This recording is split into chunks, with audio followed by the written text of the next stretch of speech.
Hi, my name is Ross, and I had a spinal cord injury when I was 15 years old, and that was about 20 years ago. And I've always been interested in building a hot rod, and I've always been interested in trucks. And so I decided to build a 1956 Chevy pickup, and I have a shop set up so that I could do that.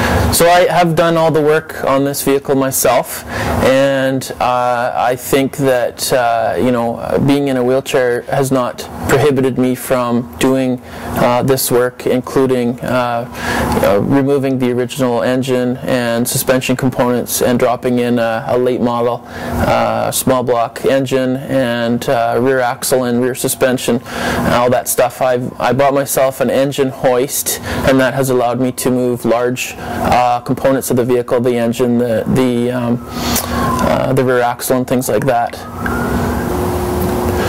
So I've set up my shop so it makes it easier for me to work on my vehicle. I've got a fairly large shop, and I do probably spend just as much time working on my truck as I do keeping it clean, and that way I have lots of room to move around, and I'm not tracking a lot of dirt and metal dust into the house. So I've got a lot of my tools set up so that everything is easy reach. So a lot of my stuff I have down below, and I keep my benches clean so that I can lots of workspace.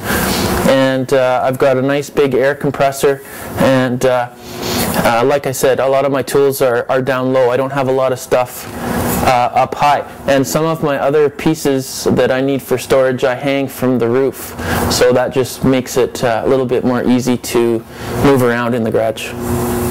So one thing I've discovered at my local Canadian Tire were these little toolboxes, and they make them extremely easy to haul tools around on my lap. So I've categorized my tools. So this fits perfectly on my lap, and I think these things are about $12 or $13, and I can just take them around. They fit perfectly. They're narrow. They fit through a doorway, and I can move them down and off the floor, on the floor, and I think this is kind of a neat product. So one of the other things I've discovered, I took a welding course, and they make you wear a lot of safety equipment, and I found this welding apron. It's made of leather, but it's fantastic for keeping yourself clean when you're in a seating position. So anytime you're working on with tools, put your apron on, and it will keep you clean from your chest all the way down to your legs. So another point to mention is I usually wear good quality mechanics gloves. They're about $40 from any hardware store, and they have a nice usually suede or leather that protects your hands and keeps your hands clean from oil and grease and all that stuff. The other thing, I don't use a creeper when I'm going underneath the vehicle. I found that just having a cheap piece of carpet works just as well. Creepers usually raise you up 3 or 4 inches as well, and they're not really long enough to hold your legs, so they're not that useful for me. So I just have a little cheap piece of carpet, and so when I'm underneath the vehicle, I'll just roll it up, pull it out, and then transfer down if I need to work down here. So one thing I found to be extremely handy to reach items of medium size that might be on the upper shelves is I think it's called a cherry picker.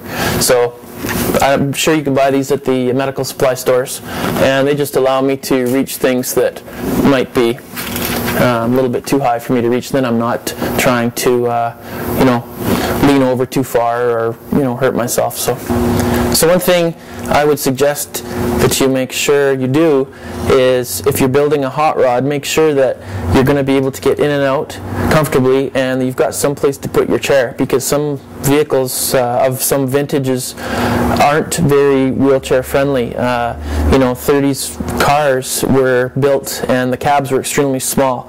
So make sure that you go and test out what you're going to buy so that you can get in and out.